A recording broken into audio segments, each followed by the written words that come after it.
Então, que bom, muito bem-vindos todos para o nosso grupo, o NeuroArquiPoa. Para quem está chegando agora, nós somos um grupo que se reúne para estudar a teoria, para colocar na prática esse assunto que é tão interessante, tão bacana, que nos enriquece muito, que é a neurociência aplicada à arquitetura. Nós somos um grupo, temos essa missão de unir as pessoas, unir as informações, compartilhar, acolher, e vocês vão conhecendo ao longo do tempo, se sintam super à vontade.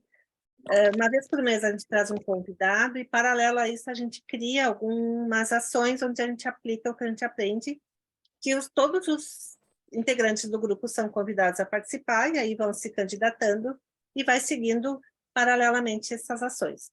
E hoje a gente vai apresentar rapidinho, antes da nossa convidada especial, a ação que está em andamento agora. Então, Ive, apresenta ali a ação rapidamente. Bom, eu sou a Ive, sou arquiteta, eu moro aqui nos Estados Unidos há 5 anos, sou empresária também da construção civil aqui, construo casas populares, e estou no grupo do NeuroArquiPoa há mais ou menos 3 anos, né, Sandra? 3 anos. E, junto com a Sandra, eu coordeno a parte de pesquisas. Então, eu vou, com muita emoção, mostrar aqui o nosso trabalho, que eu tenho um prazer imenso de fazer, que são as ações sociais. E, esse ano, a nossa ação é a primeira aqui nos Estados Unidos. Nós estamos internacionais, a gente já fez algumas ações, mas foram aqui em Porto Alegre, e agora a gente está chegando nos Estados Unidos. E a nossa ação social é a ação da nossa Maria. Nossa Maria é uma garotinha de 6 anos, ela é filha da Cecília e do Cacau, ela tem 2 irmãos mais velhos, e ela mora em Windermere, aqui na minha cidade. A mãe dela é minha fisioterapeuta. A Maria é uma garota alegre, divertida, muito, muito sapeca, muito esperta, muito inteligente. Ela ama Purple, ela adora ir no mercado e ela gosta muito de brincar com água. Ela pega umas peças na gente, ela pega a garrafinha de água, aperta assim e joga na gente. Ela é muito esperta e muito divertida. E o nosso projeto é um quarto de atividades para Maria, onde a Maria faz a terapia ocupacional, faz a fisioterapia e a fonoaudiologia. Esse é o ambiente que nós vamos projetar. É um quarto, né, não chega a 16 metros quadrados. Esse aqui é o ambiente que nós estamos projetando, esse ambiente de atividades. Para esse ambiente, nós contamos com ação voluntária de 19 profissionais, entre arquitetos, designers de interiores, engenheiros, especialistas em Feng Shui, em marketing, gestão empresarial, em design biofílico, entre outros, psicólogos. E esse ano nós temos uma orientação especializada de 2 pesquisadores da UFSC, né, Santa Catarina, são 2 mestrandos, que são o João Paulo e a Sandra Piloto Lopes. E mais uma psicóloga, que é a Ana Lazarotto, que é todos eles são integrantes do nosso grupo. E muito gentilmente a Ana também nos cedeu, né, a ferramenta da EAPA e a EAME, que é uma ferramenta que é usada, ela tem uma licença, né, ela fez um curso para ela poder ter essa licença, e ela cedeu para ela acrescentar no nosso briefing.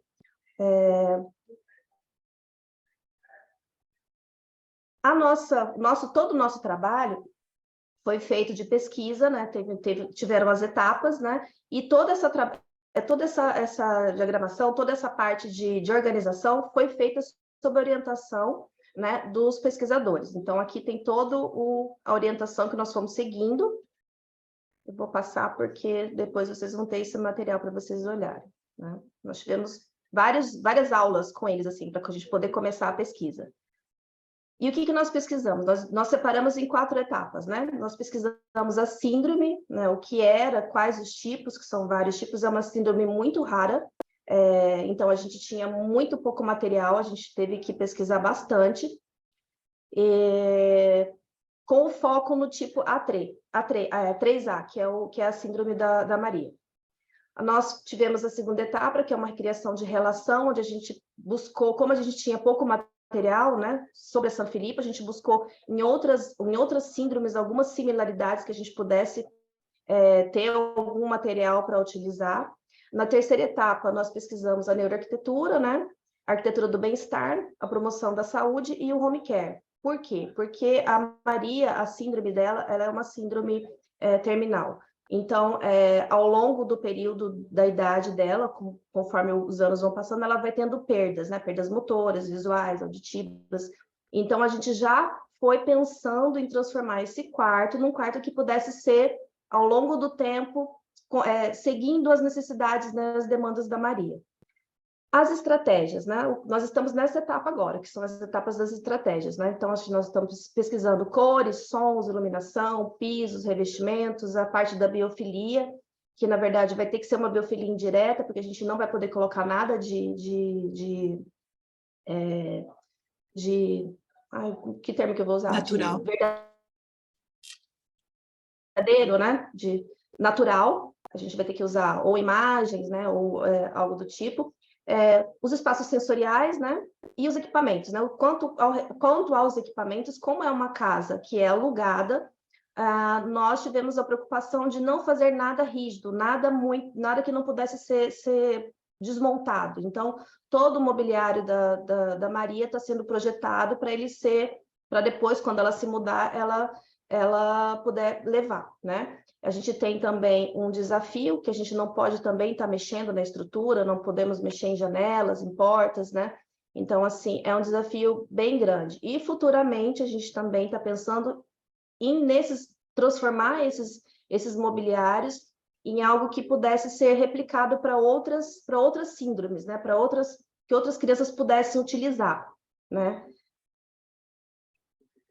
Bom, o nosso cronograma, né, que é a primeira pesquisa, né, a parte da pesquisa, que foram em 4 semanas, a coleta dos dados, nós fizemos briefing com ela, com entrevista, né, nós fizemos com a psicóloga, com a Ana e com alguns voluntários, né, nós fizemos a entrevista em loco com ela, filmada, gravada, nós fizemos um Google Forms, que ela respondeu. Nós fizemos a EAPA e a EAME, então, assim, o briefing ele ficou algo bem completo, bem aprofundado. E uma novidade para esse ano é que nós vamos inscrever essa ação, vamos aplicar para a ANFA, nós temos um prazo, estamos correndo aí contra o tempo, porque a gente tem que apresentar um resumo de 750 palavras até dia 15 de maio, então a gente está com bastante esperança de o nosso trabalho ser selecionado para o congresso para a conferência da ANFA, né? Ela está fazendo 20 anos agora, esse ano de existência, e aí vamos torcer. E é isso, gente, bem rapidinho, para vocês verem o que... Eu não vou mostrar como está, a gente já tem algumas coisas, porque a gente tem que fazer um mistério aí, depois a gente mostra quando tiver tudo pronto. E eu vou encerrar aqui com essa frase, que feliz é aquele que transfere o que sabe e aprende o que ensina, da Cora Coralina, que é um dos nossos valores aqui do NeuroArquiPoa, que é não reter conhecimento, a gente gosta de espalhar o conhecimento. E é isso, muito obrigada a todos.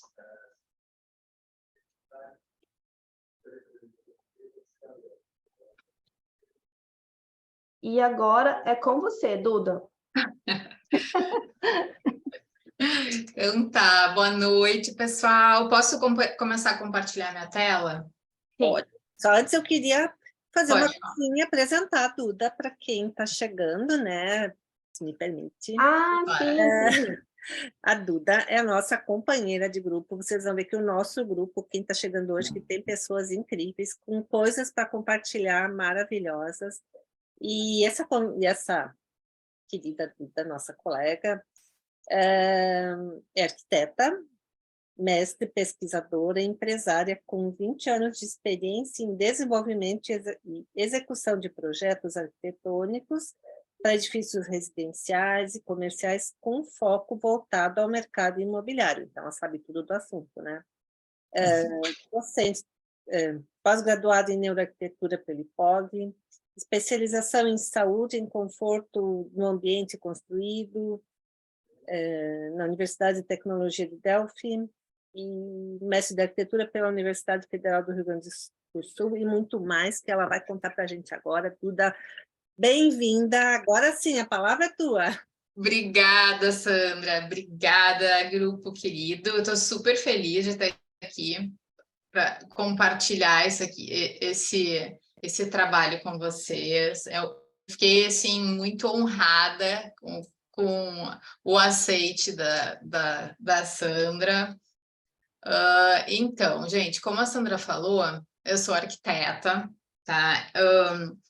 Eu, na realidade, além de arquiteta, eu sou a terceira geração de uma família que trabalha sempre com construção civil, né? Então, assim, eu, além de trabalhar com o mercado imobiliário, eu morei em obra na minha infância inteira, literalmente, eu morava dentro da obra.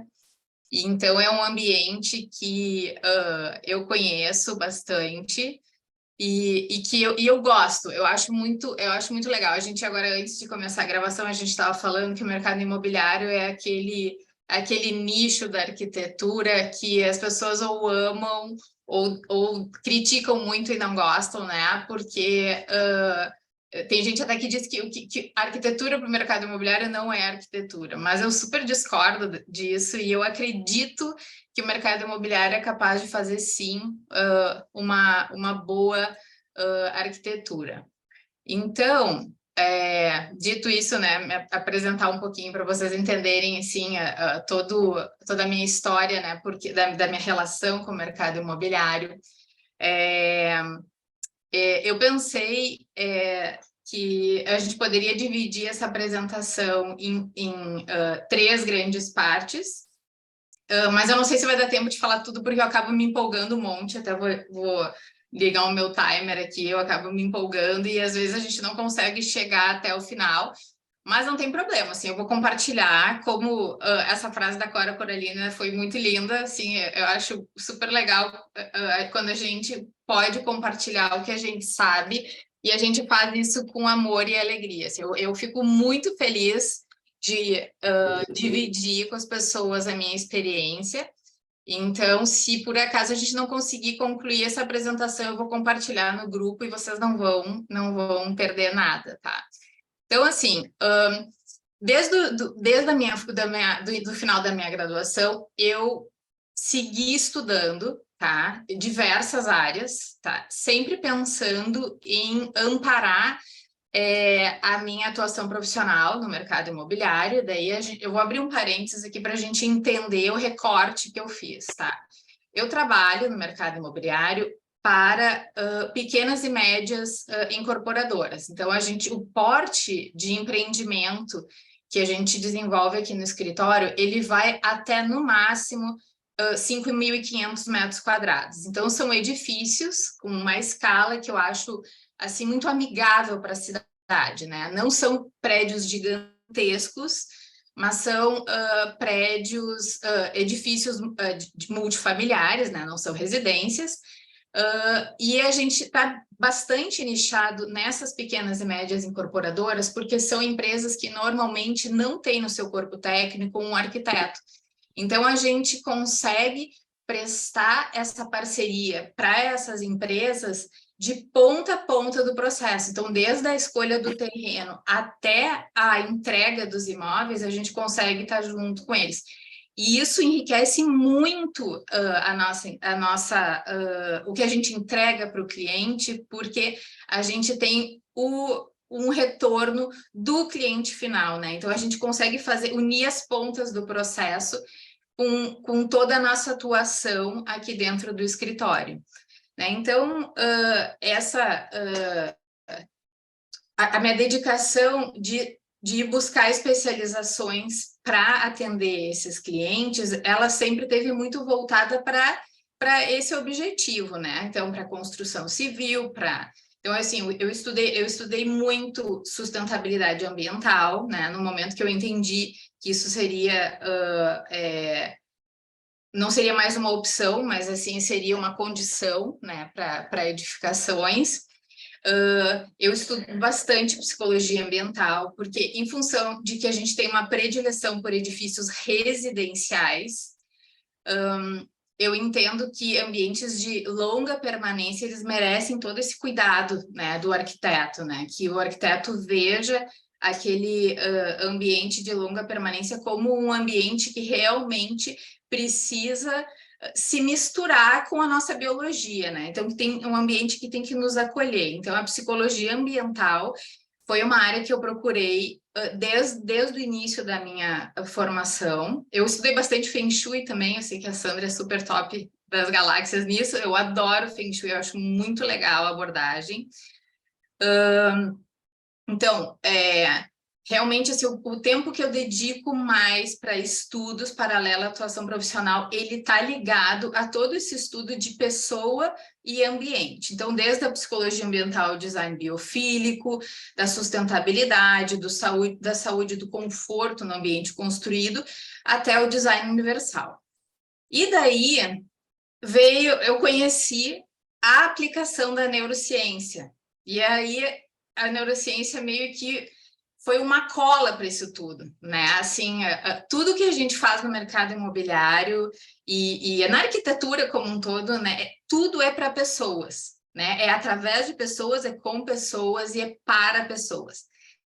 E aí a gente começa a estudar neurociência e a gente consegue ligar pontos assim que antes pareciam assim assim, questões que eram fundamentadas por pesquisa, mas a gente enxerga daí num nível molecular essa informação acontecendo, né? Então, realmente, assim, quando eu conheci a neurociência, eu fui picada pelo mosquitinho da neurociência e ela fez muito sentido, né? Ela traz uma contribuição enorme, um embasamento científico de pesquisa, de verificação dos efeitos da interação do ambiente construído com o nosso corpo, que é realmente uma cola para todas essas outras áreas que permeiam, né, a atuação do arquiteto no mercado imobiliário, né? Ela traz bastante convergência para essas áreas que estão relacionadas tanto ao comportamento humano, quanto à medicina, quanto às engenharias.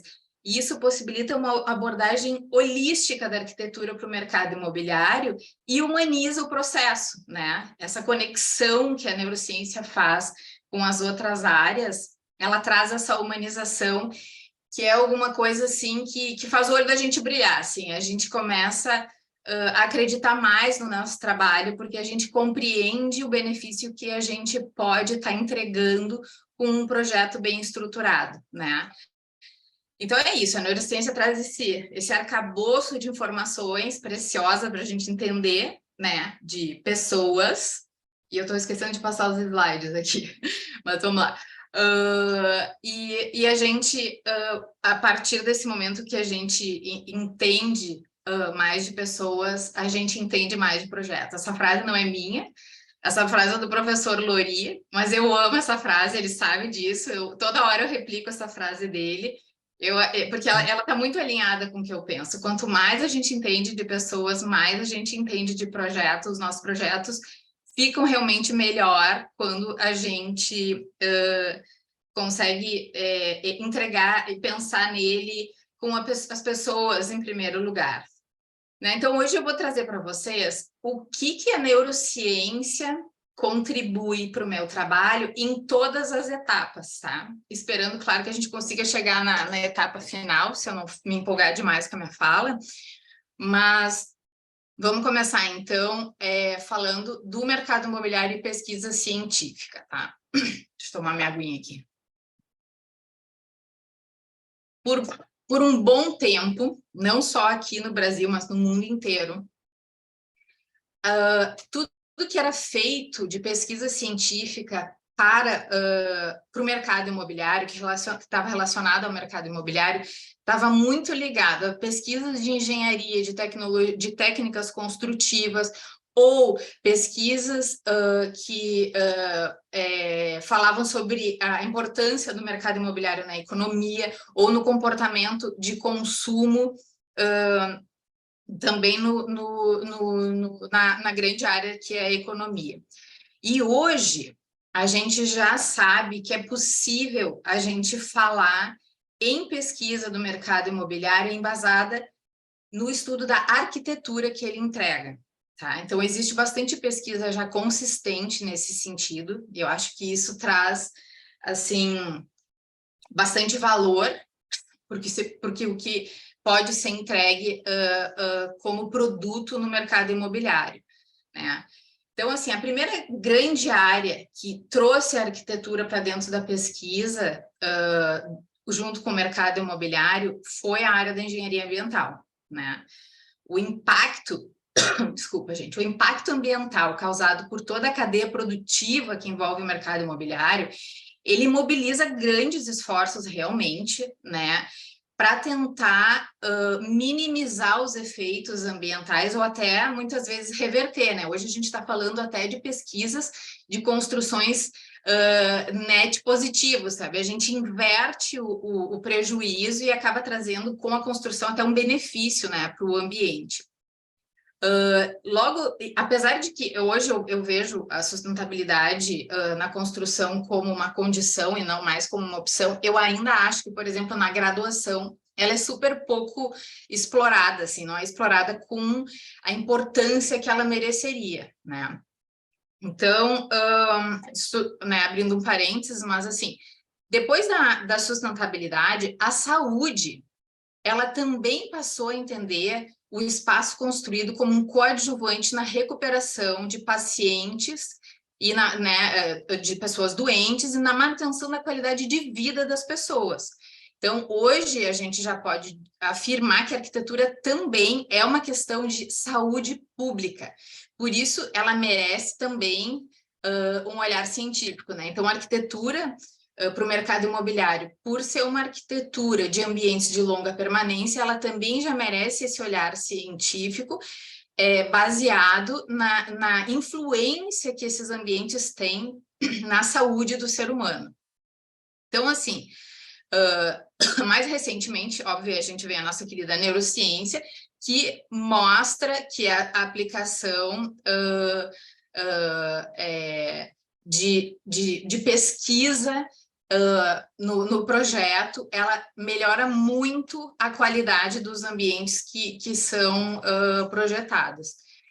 Então, com tudo isso, a gente percebe que o mercado imobiliário entra na pauta das grandes pesquisas científicas e tem a arquitetura como um assunto bastante importante para ser estudado, né?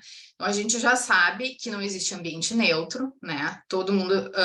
a gente sabe que nós somos pessoas diferentes em ambientes diferentes.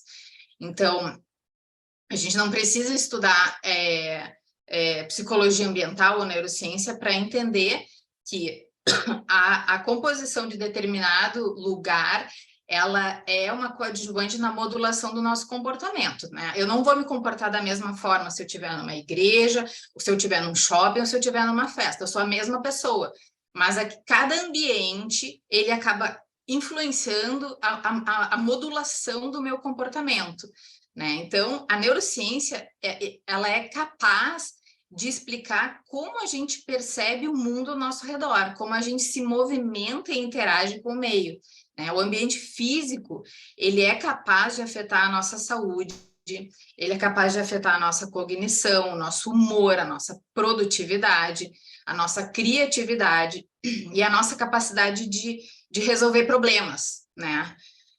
Por exemplo, se fosse só isso, eu já acho que já seria, assim, suficiente para justificar a importância, né, que o espaço tem na modulação do nosso comportamento. Mas, assim, esse conhecimento nos traz informações também para minimizar os efeitos negativos do espaço e potencializar os positivos em prol do bem-estar humano. Então, assim, muitas das pesquisas que a gente usa hoje para embasar projeto, elas não foram feitas para pesquisar arquitetura propriamente dita. Tá? A ciência tem muito isso, assim, de uma contribuição cruzada, né? Então, algumas pesquisas são feitas com pessoas e são estudadas variáveis ambientais implicadas nessas pesquisas para identificar as mudanças de mecanismos neurobiológicos nas pessoas que estão sendo testadas, tá? E essas mudanças ambientais é que têm nos trazido uma imensa contribuição por tabela. Isso acontece muito na ciência. Então, eu vou dar um exemplo para vocês bem famoso, que é... especialmente depois que a gente passou pelo tempo de confinamento na pandemia, a Organização Mundial da Saúde passou a divulgar um dado super importante, que diz o seguinte, que em áreas urbanas, as pessoas passam de 80% a 90% do seu tempo de vida em ambiente construído, né? Esse dado, ele foi o resultado de uma pesquisa, porém, ele não era o objetivo central da pesquisa. A pesquisa tinha sido encomendada pela agência ambiental americana, e eles estavam querendo medir os impactos dos poluentes em ambiente interno e ambiente externo. E aí, para medir o impacto desses poluentes, eles precisavam saber parametrizar o tempo que as pessoas ficavam dentro de ambiente construído e o tempo que elas ficavam em ambiente externo. Então, coletando esses dados, acabou se chegando à conclusão dessa quantidade de tempo que a gente passa no espaço construído. E uma das conclusões mais interessantes foi que ela confirmou que a espécie humana, ela é uma espécie de interior, né? Nós, como seres humanos, não somos viáveis ao relento, né? Nós precisamos do ambiente para nos proteger. Então, eu acho que esse tipo de...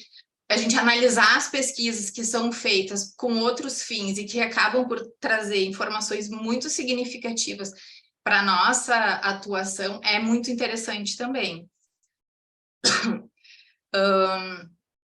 Então, assim, o que eu acho? Assim, que nós, arquitetos, temos essa grande responsabilidade. No momento que a gente conhece a importância de alguma coisa, que a gente tem acesso a uma informação, é uma grande irresponsabilidade a gente não usar isso, não aplicar, né? Então, eu acho que é uma responsabilidade nossa aplicar nos nossos projetos todo esse conhecimento, né? A gente não pode ignorar, especialmente num ramo de grande produção de metragem construída como o mercado imobiliário, né? Então, essa é a razão pela qual eu acredito que é nossa essa responsabilidade. A gente tem que se manter atualizado para oferecer o melhor que se possa em todos os nossos projetos.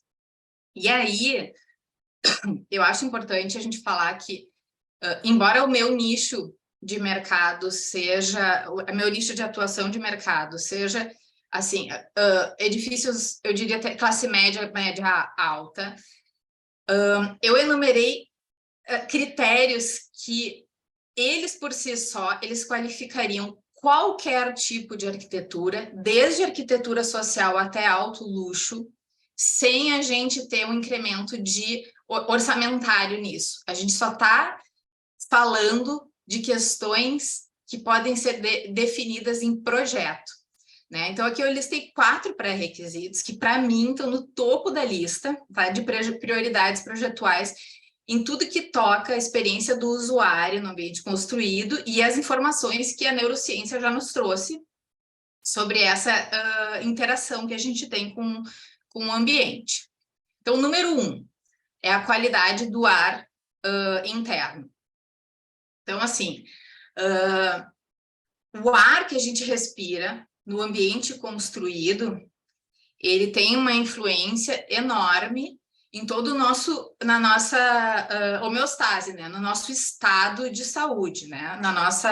No nosso sistema imunológico. Se esse especialmente num ambiente de longa duração, né? Quando a gente fala de edifícios residenciais.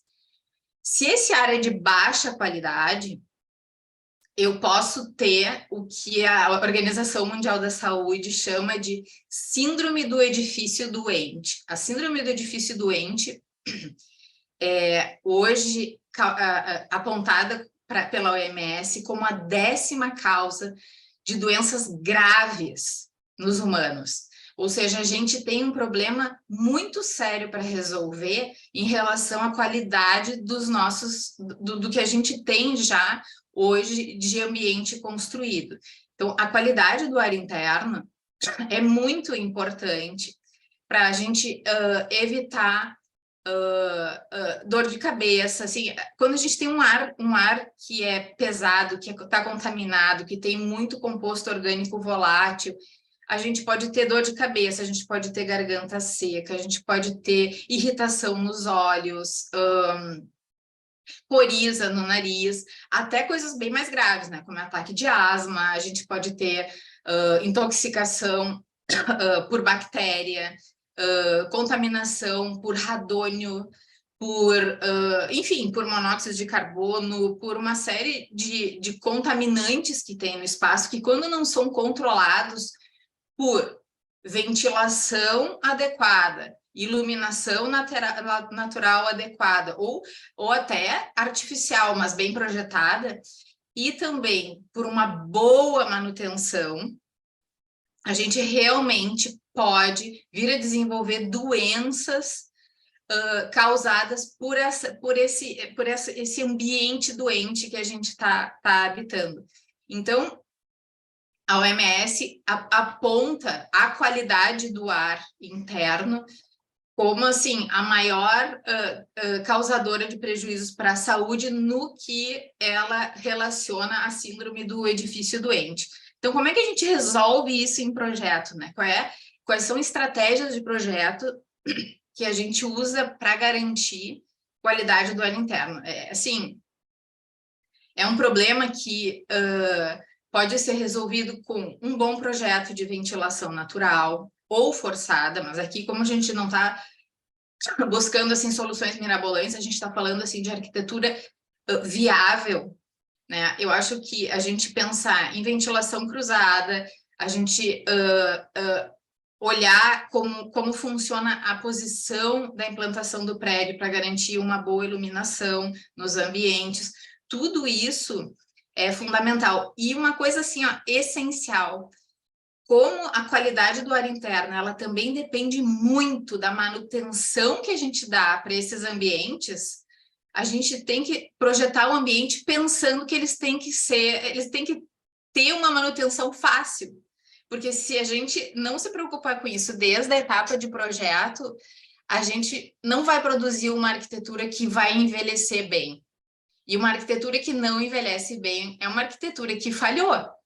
Então, a gente precisa ter como critério de projeto a maneira como esse edifício vai receber a manutenção. A manutenabilidade, ela tem que ser facilitada e ela tem que ser alguma coisa que está pensada desde a concepção do projeto. O segundo critério que eu acho muito importante é a luz natural. Por razões de que o nosso corpo, a nossa biologia, ela não evoluiu na mesma velocidade das tecnologias, então a gente ainda tem uma biologia primitiva, a gente precisa de luz natural para garantir o funcionamento do nosso relógio biológico, né? Os nossos ciclos dia e noite, a gente precisa disso. E isso a gente consegue solucionar com estratégias de projeto muito simples, que são o posicionamento das aberturas, né? Então, a gente precisa que, pelo menos, os ambientes com longa permanência tenham, recebam iluminação natural e que essa iluminação nos garanta uma iluminação, um acesso à iluminação natural por um período de mínimo de 20 minutos diário. É pouco, mas assim, é essencial para garantir a nossa saúde. Um terceiro critério que às vezes as pessoas pessoas acham que não tem nada a ver com arquitetura, mas tem, a gente sabe que eles estão super ligados à qualidade do ambiente construído, são a nutrição, a atividade física e o descanso. Independente de qual seja o público do produto imobiliário, se a gente sabe quanto o nosso comportamento pode, em parte, ser modulado pelos estímulos do ambiente, um projeto arquitetônico tem que dar vazão a espaço onde essas atividades possam ser desempenhadas de forma salutar. Hoje, a gente fala no conceito de arquitetura regenerativa, né? Uma arquitetura que tem o potencial de auxiliar a manutenção de hábitos de vida saudável, de regenerar a saúde da nossa mente, de nos proporcionar momentos de contemplação, de relaxamento. Então, aqui a gente tem N exemplos de estratégia de projeto que podem e devem ser elaborados, tanto nas áreas de uso comum como nas áreas privadas, porque, óbvio, nem todo prédio tem áreas de uso comum, e aí, claro, eu não vou ter uma sala de ginástica. Não tem problema se eu souber incentivar o uso de escada, por exemplo. Se a gente consegue criar um nudge para usar a escada, assim, uma arquitetura que seja interessante, se a escada for convidativa, eu já estou provocando com a minha construção uma atividade física que é essencial na manutenção da saúde das pessoas. Outra coisa muito legal é que já existem N pesquisas que dizem que as cozinhas integradas às áreas sociais, por exemplo, nas áreas privativas, elas incentivam hábitos alimentares saudáveis. Assim, compartilhar o momento da cocção com outras pessoas incentiva hábitos alimentares saudáveis. Então, isso é muito importante e é uma estratégia bem fácil de projeto e a gente pode usar. E assim, outras estratégias mais simples que garantem isso, né, é colocar assim uma janela num lugar onde a gente sabe que vai ter uma vista interessante, que seja para o céu, né? A gente precisa pensar no projeto que a nutrição, atividade física e descanso são sim critérios para serem pensados no projeto. E o quarto critério que eu listei aqui é a qualidade do sono. Então, aqui, na qualidade do sono, a gente sabe que conforto térmico e conforto acústico tem um papel fundamental. E aí, eu não estou falando de isolamento, eu estou falando de conforto. O conforto térmico, e quando a gente olha a NBR 15575, que é a norma que parametriza esses dados sobre conforto tanto térmico quanto acústico, a gente vê que uma boa envoltória, né, paredes bem construídas, com os materiais adequados, que são os materiais que estão no mercado, não tem nada de extraordinário, é tijolo, reboco, pintura, uma esquadria bem vedada, com blackout para favorecer o escurecimento do ambiente. Estratégias simples, muito simples, mas que muitas vezes não são atendidas, elas podem sim prejudicar a qualidade do sono das pessoas. Então, assim, eu penso que são quatro critérios de projeto que têm que ser pensados e, se atendidos, se contemplados, a gente já tem um ambiente que garante saúde e conforto em níveis assim, em níveis aceitáveis, em níveis que realmente garantem que as pessoas vão estar num ambiente saudável. Assim, a gente não está falando de nada assim muito extraordinário, né? E assim, por que eu gosto de colocar essa frase aqui? Porque eu realmente sou uma pessoa que acredita na indústria da construção civil. Eu acredito que a gente tem condições na construção civil de realizar um manejo sustentável. Eu acho que a gente tem como fazer um mercado imobiliário que prospere respeitando as pessoas e construa bases para um futuro possível em ambientes saudáveis. E depois disso, o que eu queria trazer para vocês é que a neurociência ciência, ela também contribui para o nosso trabalho aqui no escritório, na estruturação do ambiente do próprio escritório e na estruturação da nossa equipe, tá? Então, assim como a gente se empenha muito para que os nossos projetos sejam os melhores que a gente puder entregar para os nossos clientes, tá? No contexto de cada empreendimento, obviamente, tá? A nossa equipe de trabalho, ela precisa ter um ambiente igualmente qualificado para que ela consiga desempenhar performance, produtividade, criatividade, que é tudo que a gente precisa performar num escritório de arquitetura quando a gente vai desenvolver um projeto arquitetônico, né? A nossa equipe, ela trabalha... nós somos vários profissionais autônomos e a gente trabalha de forma colaborativa, né? A nossa equipe é multidisciplinar, e todos os projetos que chegam no escritório, eles começam com uma reunião que a gente chama de reunião de pontapé inicial, e a gente constrói o trabalho dessa reunião num formato como da metodologia Charrette. Não sei se vocês conhecem esse termo, mas a metodologia Charrette nasceu no século na França, em Paris, nas faculdades de arquitetura. Os professores dividiam os alunos em grupos, davam um determinado problema para eles resolverem na cidade, e os alunos saíam de charrete e só podiam voltar quando o problema estava resolvido, né? E aí, muito tempo depois, quase um século depois, nos Estados Unidos, resgataram a metodologia de trabalho para desenvolver um método inovador na concepção de empreendimentos de grande complexidade para o mercado imobiliário, né? Então, o que a gente faz aqui é uma mini charrete privada, porque as grandes charretes que acontecem nos Estados Unidos e aqui no Brasil também, elas incluem vários atores, inclusive pessoas assim, agentes dos órgãos públicos e tal, e nós, pelo porte de projeto que a gente desenvolve, a gente não tem essa necessidade, né?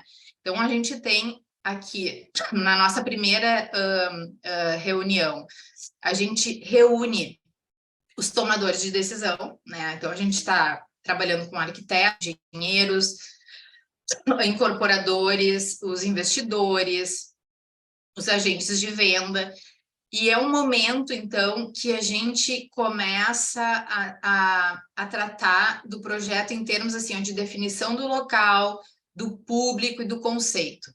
Depois desse primeiro encontro, a gente passa a desenvolver alternativas arquitetônicas, elas são um pouco mais elaboradas, e a gente passa para um segundo encontro, onde a gente já inclui daí na equipe pessoas do marketing, da publicidade, da design de interiores, de paisagismo. Essa metodologia de charrete, ela integra os atores e promove bastante participação, bastante sinergia, né, com todos os atores envolvidos do início ao fim do processo, né? Isso é bem legal, porque todo mundo se sente parte, né, da criação do produto. Então, assim, claro, o ambiente propriamente, né, bastante descontraído. A gente que estuda neurociência, a gente sabe que um cafezinho, um chocolatinho é muito importante, então a gente mantém temperatura agradável, uma iluminação em torno de uns 4.700 kelvins, assim, mobiliário confortável, espaço para o pessoal circular. E o que acontece é que todo mundo é ouvido, todo mundo expõe ideias, a gente ouve pessoas que não são arquitetos. Eu acho isso muito importante, a gente falar de arquitetura com quem não é arquiteto, né? Porque a arquitetura não é só para arquiteto. E é muito legal, porque a gente acaba, apesar de ter um engessamento enorme em função de toda a legislação que envolve, né, incorporar um empreendimento, e plano diretor, e código de obra, e plano de prevenção de incêndio, e, enfim, um zilhão de leis que a gente tem que juntar para que aquilo seja viável, a gente acaba com bastante ideia inovadora, e isso é muito legal, né? O resultado é assim, é que toda a equipe, né, todos os envolvidos nesse processo, a gente acaba criando uma horizontalidade na maneira como a gente comunica o que a gente está criando, né? Então, isso dá uma identidade muito grande para o produto, né? Então, a gente sabe que a arquitetura no mercado imobiliário é um produto, né? Então, a gente trata dessa arquitetura também como um produto. A gente precisa pensar que ela tem que vender, né? E ela tem que conquistar o coração do cliente, né? E talvez a gente pense assim, meu Deus, o que isso tudo tem a ver, né, com neurociência, né? Mas isso tem tudo a ver, sabe? A gente hoje vive uma era de consumidor omnichannel, né? O que significa que todos nós, a gente tem acesso a várias formas de consumo, a várias informações sobre produtos disponíveis em todos os mercados. E considerando que quando a gente desenvolve um produto e a gente quer vender, a gente está empenhado em conquistar um cliente, a gente sabe que a gente deve poupar a energia desse cliente, né? Então, oferecer para o cliente uma experiência de consumo satisfatória, confortável, tem muito a ver com neurociência. Então, o processo, a metodologia de Charrette, ela facilita com que a gente desenvolva um branding, a gente desenvolve uma identidade desse produto, né? Então, todos os atores passam a comunicar aquele produto da mesma forma. Então, se o cliente ele vai buscar em várias fontes informações, ele vai reconhecer aquele produto porque ele está alinhado, a comunicação dele está alinhada em todos os canais, né? Isso poupa bastante energia do cliente, né? O branding é assim como se fosse a alma do produto, né? Como é que eu vou dizer? Um conjunto de ações que alinham o posicionamento, o propósito, os valores do empreendimento, né? E quando isso está alinhado com toda a equipe, é muito mais convincente, é muito mais sólida essa ideia, né? O objetivo do branding é que a gente crie realmente uma alma para o produto, é despertar sensações e criar conexões conscientes e inconscientes que vão ser, assim, cruciais para o cliente na hora que ele está fazendo a escolha, né? Ele vai escolher o meu empreendimento no momento dessa decisão de compra, porque ele se identificou com aquela alma ali. É uma criação através do ambiente de muito significado, de valor, por meio de símbolo, de ambientação, de experiência sensorial, enfim. É uma experiência, assim... que é pensada desde a concepção do projeto e está alinhada com um conceito, né? Acho que como o próximo convidado, eu sei que é a Inês Coso, eu não vou dar muito spoiler, porque eu sei que a Inês é sensacional para falar sobre isso, né?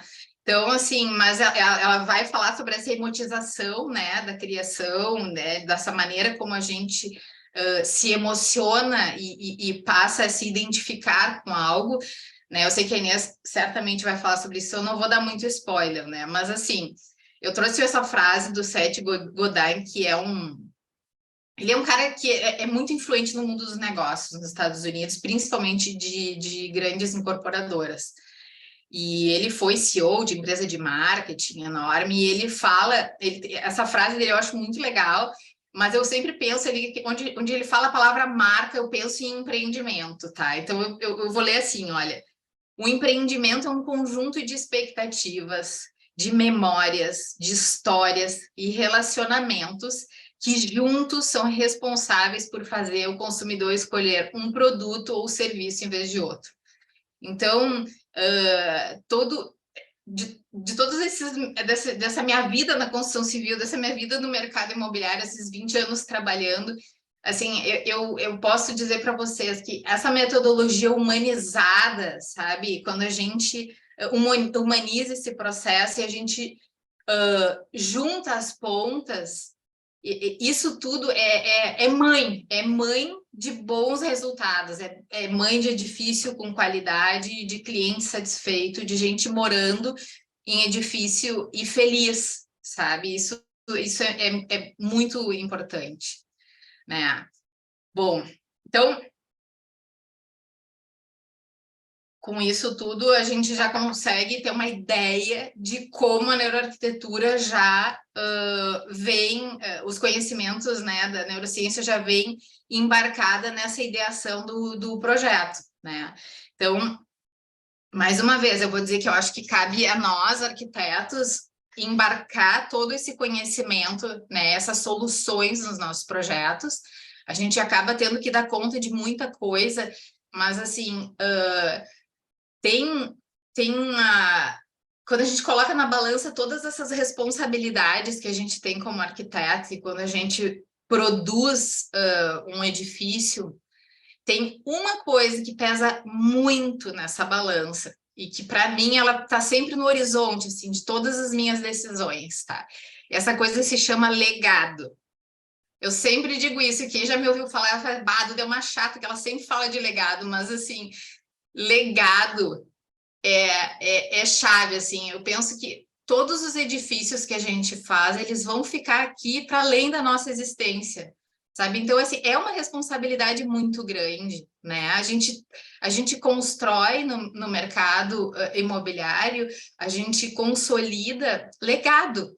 A gente vai embora e o que a gente construiu vai ficar, né? Vai ficar na cidade, vai ficar para a humanidade, vai ficar para as próximas gerações. Então, essa eu acho que é uma consideração, assim, bem importante, e ela tem que realmente pesar bastante nessa balança. A gente tem que pensar bastante nisso na hora que a gente assina um projeto, né? E eu gosto também dessa definição de first place, que fala que um lugar onde eu moro é onde eu deposito mais significado, né? Então, assim, tem tudo isso, né? Tem a responsabilidade sobre esse legado que a gente deixa para a cidade, e tem essa grande responsabilidade da gente entregar um ambiente onde vai ali ser configurado um lar, né? Um lugar, uma moradia, né? Para alguém, assim. E o lar, ele tem que oferecer isso. Esse espaço tem que oferecer segurança psicológica, ele tem que ter um propósito de acolhimento, enfim. Eu gosto muito daquele livro do Juhani Pallasmaa, O Habitar. Eu acho que aquele livro é um bálsamo para quem gosta de arquitetura residencial, né? Eu acho que ele tem uma compreensão muito, sim, sensível, né, do significado de habitar, e eu super recomendo para quem não leu e gosta. Então, acho que a gente está quase lá. Eu tô com 40 minutos, tá tudo certo, Sandra? Então tá, eu sou bem empolgada. A gente tem uma maneira de a gente aplicar a neuroarquitetura nos projetos arquitetônicos, que é uma maneira, assim, é a maneira mais democrática, eu acho, é uma maneira que está acessível para todos, que é a gente aplicar no nosso projeto informações que estão baseadas em evidências, né? A gente chama isso de design baseado em evidência. E aí, por isso, eu trouxe aqui para vocês uma lista de organizações sem fins lucrativos. A maioria delas, infelizmente, não é sediada no Brasil. O Green Building tem sede no Brasil. Então, assim, elas trazem cartilhas muito completas que estão acessíveis para todos, claro, todos que quiserem estudar, né? Mas, assim, o que é muito legal, eu sou parte do Green Building, eu sou parte do WELL, né?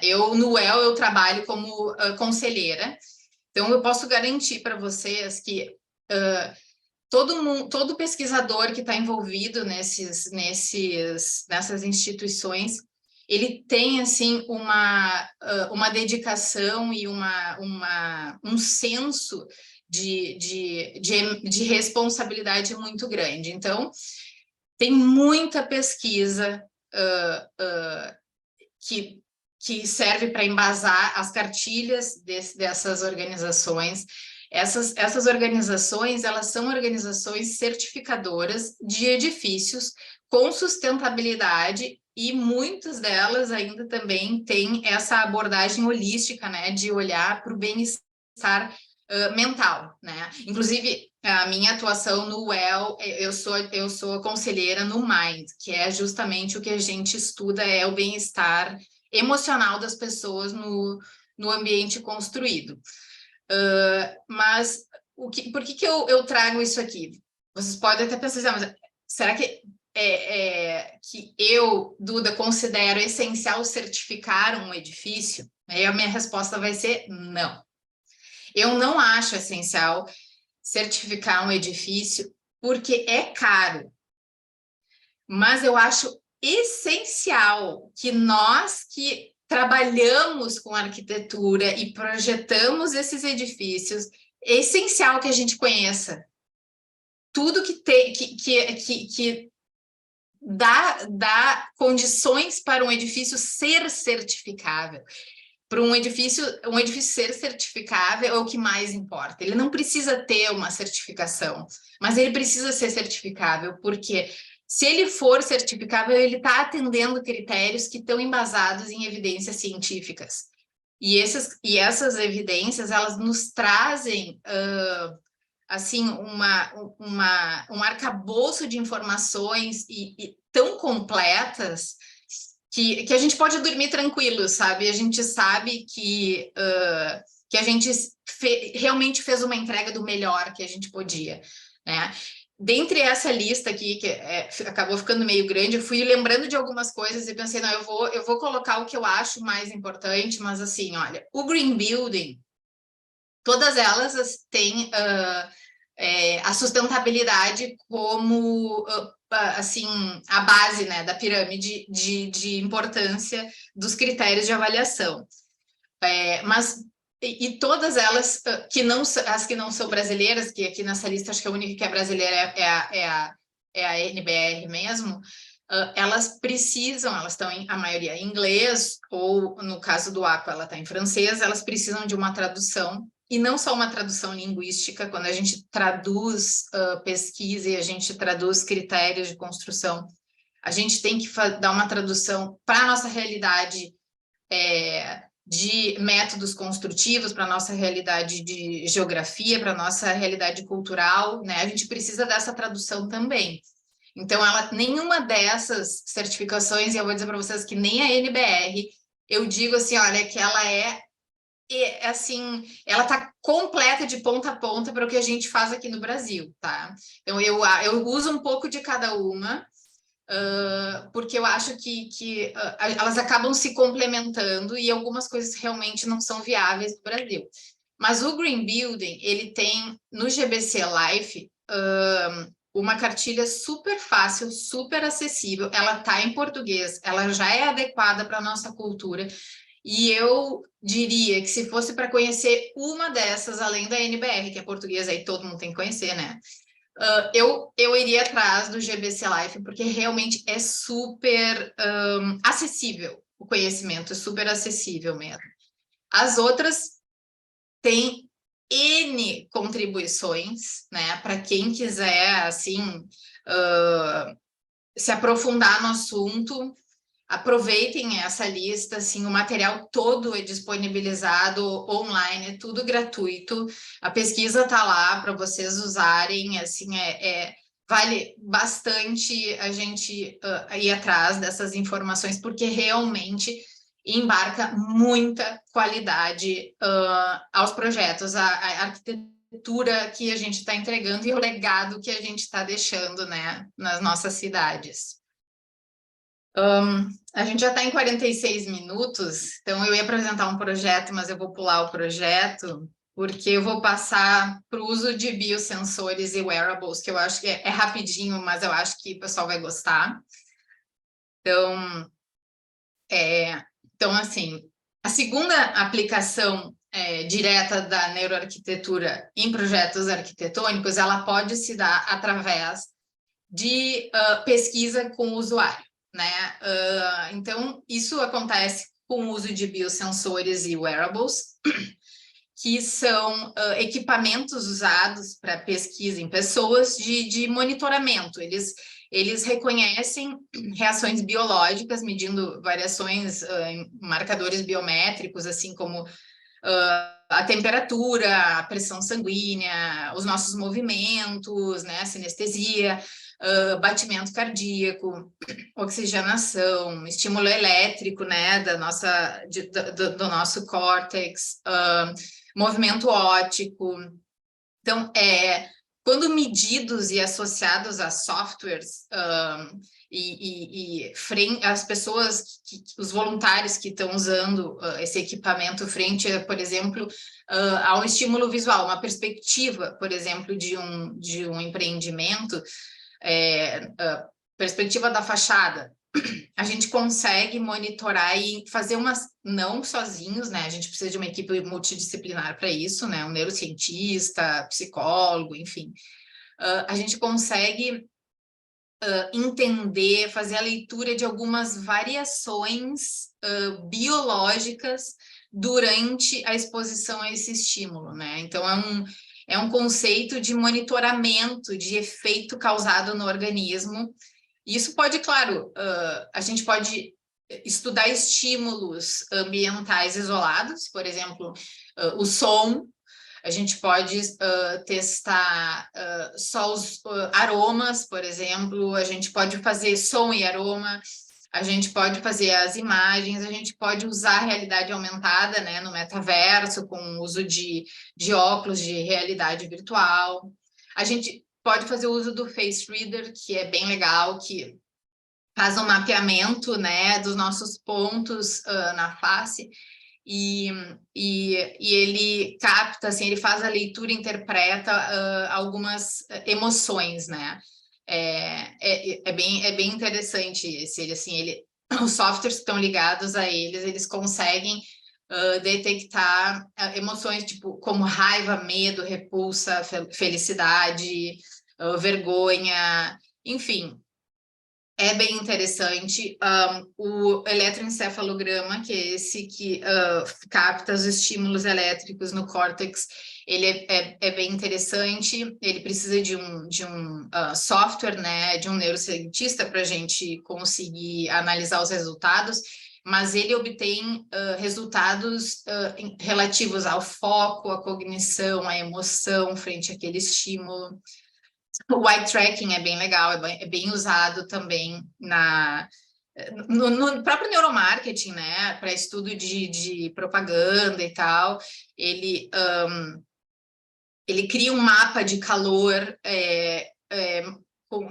nos pontos onde a gente fixa mais o nosso olhar, e ele também dá a direção do olhar, né? E então a gente consegue com isso observar a variação do que mais está chamando a atenção, sem valência, né? Aí para a gente entender o que está chamando a atenção e somar a uma valência positiva ou negativa, a gente precisa usar um outro biosensor integrado, né? Que aí pode ser um face reader também, de repente isso, ou o GSR, que é o Galvanic Skin Response, que é a resposta galvânica da pele, que mede o nosso suor também, aí a gente consegue ver o nível de estresse da pessoa, de engajamento, enfim, tem uma série de wearables, o uso dos biosensores e do wearables não é tão, eu diria assim, tão democrático quanto o design baseado em evidências. Porque, claro, a gente precisa de um laboratório, a gente precisa do equipamento, a gente precisa de uma equipe para fazer essa leitura, mas eu acho que uma área da neuroarquitetura que está se desenvolvendo muito e que ainda tem muito a contribuir, né? Então, eu acho que ainda vai crescer bastante. E aí, pessoal, eu ainda ia falar um pouco sobre a estruturação do ponto de vendas, mas, Sandra, o que tu acha? Vamos abrir para pergunta? Eu já falei tanto, né? Não sei, o que tu acha? Gente, e aí? Tem perguntas ou continuamos? O que tu acha aí? Eu estou achando super interessante. Vamos ver aqui. Alguém perguntou aqui que queria fazer pergunta. De repente alguém faz uma pergunta e depois a gente Vamos ver, continua. acho que é a Monize. Pode fazer pergunta? E a Luísa está dizendo para te continuar depois, acho que está gostando. Aham. E aí quer fazer a pergunta, depois a gente continua. Quer fazer, Monize? A Nonoca também quer continuar. Acho que a Monize... Não tá Ela mais? desligou a câmera, talvez... Tá, então continua. Aí a Eu Monize, se só tiver, tinha ela uma finaliza. perguntinha, Duda. Quando Fala. você vai fazer o processo do projeto, você participa da escolha do terreno? Ou Sim, não? Você sim, participa, né? sim.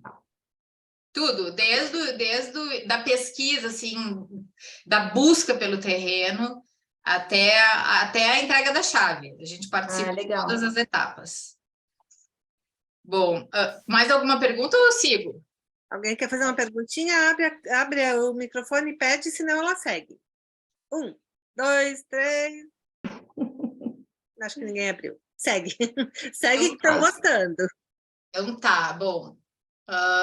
Eu sou uma metralhadora falando, né? Então, às vezes, eu não consigo nem, não estou nem acompanhando aqui o chat, assim, então depois a gente para. Então, vamos lá, é o último tema, assim, o que eu pensei a gente fazer o fechamento, porque eu não vou falar sobre a pós-ocupação, a entrega, que tem bastante coisa, muito assunto para falar, mas eu acho que para fechar tudo que a gente conversou hoje, é legal a gente falar que toda essa metodologia de usar a charrete, de usar o design baseado em evidências, toda essa abordagem humana, ela e todo assim o envolvimento da equipe para desenvolver um edifício com alma, né? Ela se perde completamente se a gente não estruturar o ponto de vendas e não preparar a equipe que vai receber o cliente. Porque para fechar esse processo, a gente precisa que lá na ponta tenha um cliente satisfeito, né? Então, assim, a estruturação do ponto de vendas e a equipe que vai acompanhar o cliente na visita do empreendimento, e muitas vezes não é só um plantão de vendas, é o plantão de vendas e um apartamento modelo, por exemplo, para ser visitado, né? Então, a gente tem que pensar também em toda a contribuição que a neuroarquitetura e também o neuromarketing tem para estruturar esse espaço que vai receber o cliente, né? Então, aqui eu enumerei algumas estratégias de arquitetura, mas o que eu diria assim que basicamente é importante a gente saber. A experiência de buscar um imóvel, muitos de nós aqui já devem ter passado por isso, é muito desgastante, né? Então, quando um cliente chega num plantão de vendas, se a gente considerar esse nicho de mercado, onde a gente lida com médios e pequenos incorporadores, a gente sabe que a captação de lead para eles, né? A captação de lead é a maneira como a gente consegue captar cliente e chamar cliente para conhecer o produto, né? Ela é assim, covardemente menor do que a potência que as grandes incorporadoras têm de comunicação, né? Então, assim, quando um cliente vai até o plantão de vendas e está interessado no produto, a gente costuma falar para a equipe que a gente não pode perder esse cliente, né? No mínimo, ele tem que sair com a ideia de que aquele produto é diferenciado, né? Se ele sair com essa ideia, a gente já digamos assim, ganhou o jogo, vamos dizer, porque assim, a gente precisa que ele entenda que esse produto tem esse valor todo, né? Que ele tem esses diferenciais, que ele teve todo esse cuidado, esse carinho na etapa de elaboração e de construção, né? Então, a gente pensa também que esse plantão de vendas para esse porte de empreendimento, ele vem num combo de dificuldades e de desafios para a gente resolver. Normalmente ele está acontecendo dentro do canteiro de obras. Normalmente ele é um espaço super pequeno. Normalmente, por ele acontecer no canteiro de obras, é um ambiente super barulhento, né? Um ambiente que tem barulho de obra mesmo, de ferramenta, de britadeira, de furadeira, enfim, de todos os equipamentos que fazem parte da rotina, né, da execução das obras. É um ambiente com poeira, né? Então, assim, é um ambiente que a fachada, a parte da frente, a rua, o tapume, normalmente tem um movimento enorme de embarque de mercadoria e desembarque de produtos que estão chegando na obra. Então, tem muito movimento de caminhão. Então, assim, num primeiro momento, parece um ambiente absolutamente hostil, né? Um ambiente que seria o último ambiente que eu escolheria para levar um cliente para conhecer o meu produto. Mas é justamente ali que essa oportunidade acontece, porque esse porte de empresa não é o porte de empresa que vai conseguir, por exemplo, alugar um espaço num shopping para fazer o seu showroom, né? Então, eu digo assim que montar um plantão de um empreendimento é um combo de dificuldades que a gente tem que ir driblando e a gente tem que... e a gente vai aprendendo. Toda obra que a gente passa, a gente aprende, né, um pouco. Então, o que a gente usa bastante para que esse momento, né, essa visita seja o mais agradável possível, né? A gente tenta criar nesse ambiente uma experiência multissensorial. Então, a gente trabalha com redutores de ruído dentro desse ambiente, seja assim com uma fonte de água, com vegetação, a gente trabalha às vezes com um som ambiente, ou às vezes até com ruído branco para fazer a quebra, né, a compensação. A gente trabalha com bastante biofilia, então a gente embarca bastante estratégia do design biofílico na concepção desse espaço, porque a gente sabe que o design biofílico, ele ativa o nosso sistema parasimpático, então a gente começa a ficar a gente tende, pelo menos, a ficar mais tranquilo num ambiente mais biofílico, né? Um ambiente que a gente se sinta mais integrado, mais parte da natureza, né? A gente procura fazer, usando as leis da Gestalt, fazer com que esse ambiente seja um ambiente de leitura espacial equilibrada, né? Então, a gente... oferece as informações, esse ambiente, ele está provido das informações necessárias para comunicar o branding do produto, para comunicar todos os acabamentos, enfim, tudo que é necessário para aquele cliente conhecer ali naquele ambiente, mas a gente faz isso de uma maneira equilibrada, né? A gente, em todo momento, a gente pensa que basta o estresse da porta para fora, né? Então, naquele ambiente, assim, aquele lugar, a gente precisa fazer com que as pessoas se sintam seguras e confortáveis ali. Então, assim, nudges, assim, a técnica de nudging é uma técnica que a gente usa bastante. Por exemplo,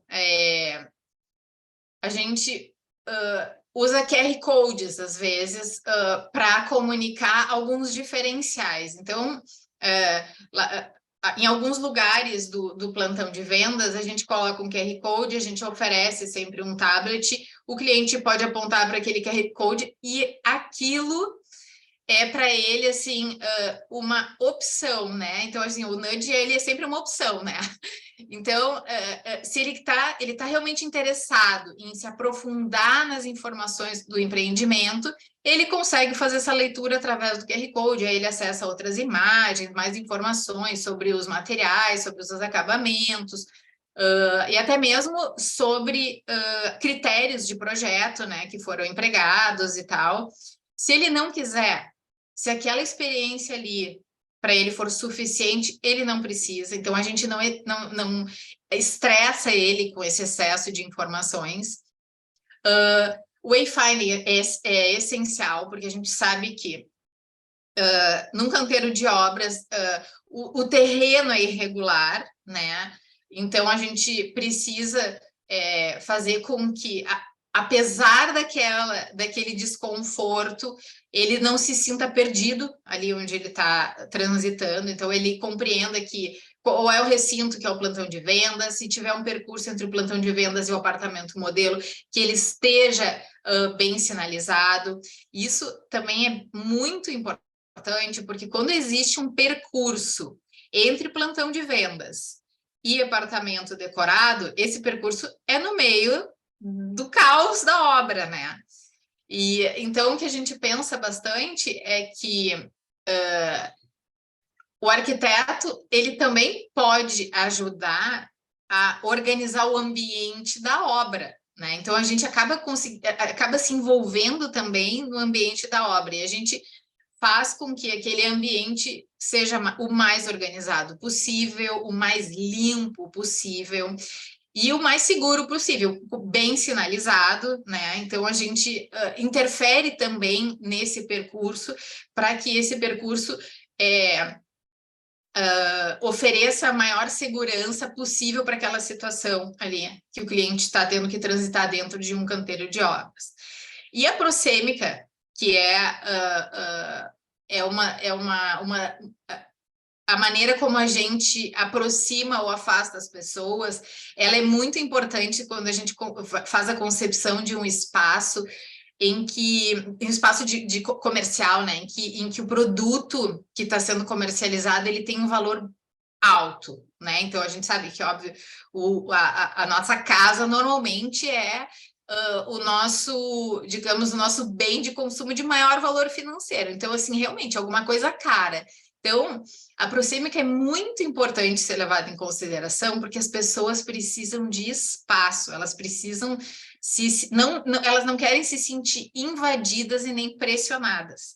Então, a gente sempre diz assim que não importa qual seja o mobiliário que a gente empregar, a gente precisa, num momento de reunião de pessoas, em que exista pelo menos 1,5 metro entre as pessoas. Então, as pessoas precisam se sentir assim, acolhidas pelo ambiente, mas com a sua privacidade, assim, a sua intimidade, o seu espaço reservado e protegido, né? Ela não quer sem estar se sentindo invadida e pressionada a tomar alguma decisão, né? Então, assim, a gente fala que o ideal seria que a gente conseguisse realmente proporcionar aquele estado de flow, assim, né? Que a pessoa se sentisse absolutamente presente e aproveitando aquela experiência para realmente focar, né, no que que importa realmente, que são os diferenciais do empreendimento, né? Então, era isso que eu tinha para hoje, pessoal. Eu acho que a gente encerra assim pelo menos assim a gente fecha assim um pensamento que me pareceu que fosse bastante lógico para vocês entenderem um pouco de como é que é a aplicação da neurociência na atuação da arquitetura no mercado imobiliário. Que legal, acho que tu vai ter que voltar essa vez para mostrar o que você não mostrou, né? O que vocês acham? Eu fiquei curiosa para ver o projeto que você falou que você pulou, né? Eu também. Volta lá. Então, O pessoal está pedindo para ver. Vamos voltar lá. Ai. Então tá. Então, esse aqui é o projeto, esse projeto a gente desenvolveu em parceria com uma incorporadora que é super aberta a testar todas essas estratégias, né, de neurociência aplicada. Eles aceitam, assim, não, vamos fazer teste com Face Reader, vamos. A gente fez uma pesquisa super legal nesse empreendimento. A gente participou com a maioria das nossas parcerias, desde a escolha do terreno até a concepção do plantão de vendas. Ele está terminando agora, eles estão pedindo a BITS agora nesse edifício. Então, é um edifício de 16 apartamentos, como eu disse para vocês, assim, é o porte que a gente gosta de trabalhar, é um porte que a gente acha, assim, amigável para a cidade, a gente gosta dessa escala, né? O prédio é totalmente certificável, ele não está certificado, o valor da certificação não coube no orçamento, porque a gente acabou... e isso acontece direto, assim, a gente acaba concluindo que é melhor a gente investir mais no empreendimento do que na certificação propriamente dita, sabe? Então, isso acontece bastante, né? Então, deixa eu pegar o mousezinho aqui. Aqui, vocês enxergam meu mouse? Sim. Tá. Então, esse aqui é um ambiente gourmet. Ele fica aqui, ó, nessa cobertura.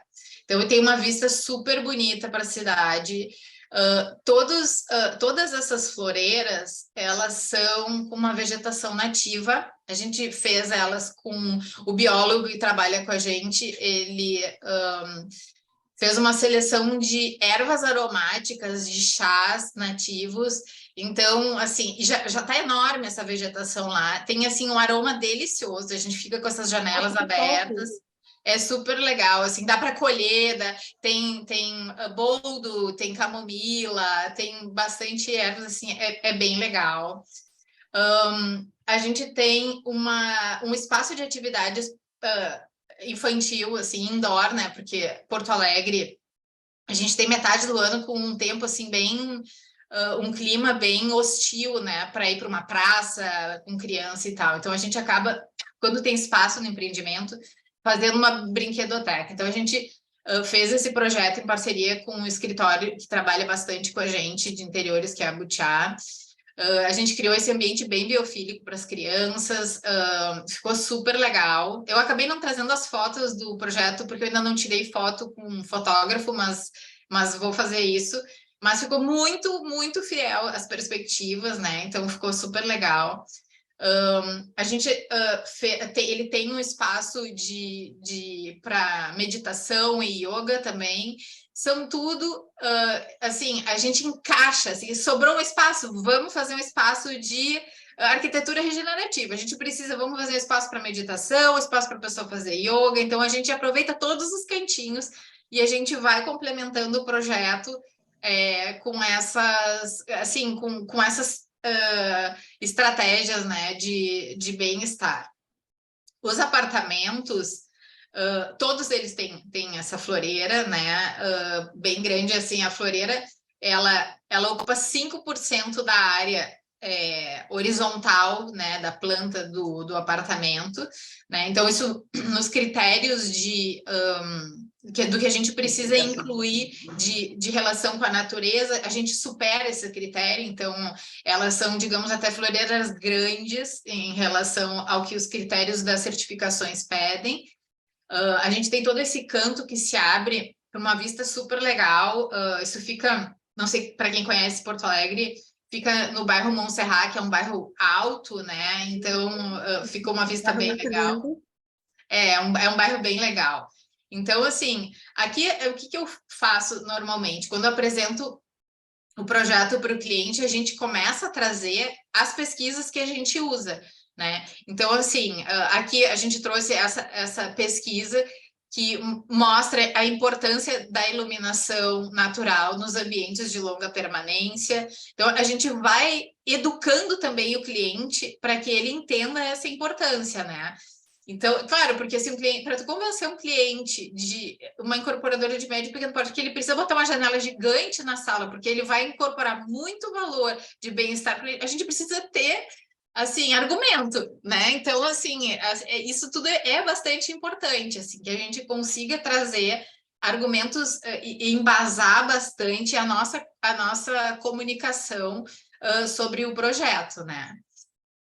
Então, na cobertura, a gente tem o pavimento da cobertura todo é o pavimento de uso comum, né? Então, a gente tem essa piscina, ela é aquecida, ela tem um projeto luminotécnico dentro dela, que é bem legal. Então, assim, é legal a piscina até durante a noite, né?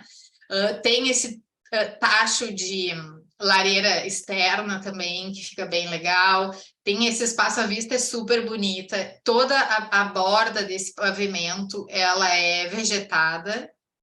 Então, a gente se sente, assim, é um ponto alto da cidade, mas a gente tem bastante verde rodeando quem está nesse ambiente, né? Deixa eu ver aqui. Ô, Duda, você tem uma ideia de quantos por cento do valor do empreendimento, assim, mais ou menos, essas estratégias representam no custo final? Ive, essas estratégias, elas não custam nada. Não custam nada.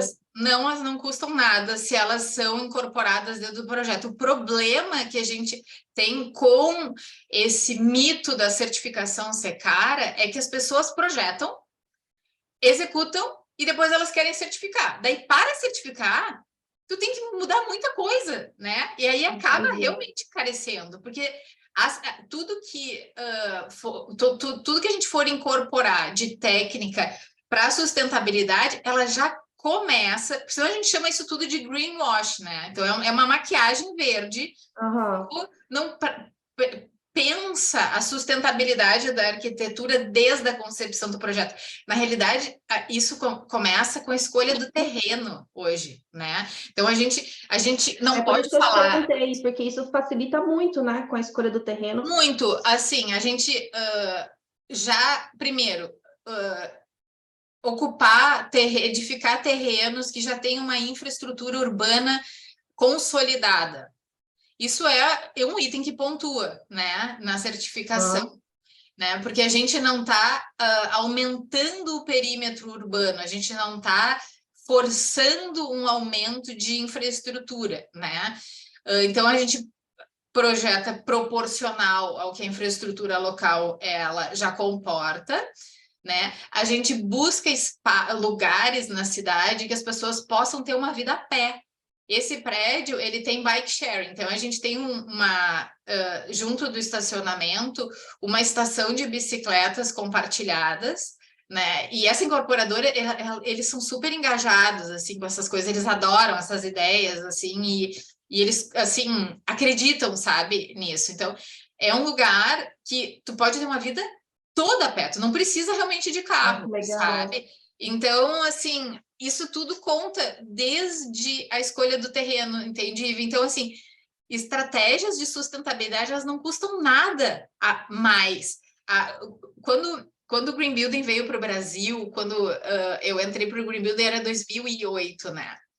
Eu lembro que o Green Building veio para o Brasil e eles certificaram como é que chama? Uma agência bancária do Banco Real na época, tá? Em Butiá, que era na periferia de São Paulo.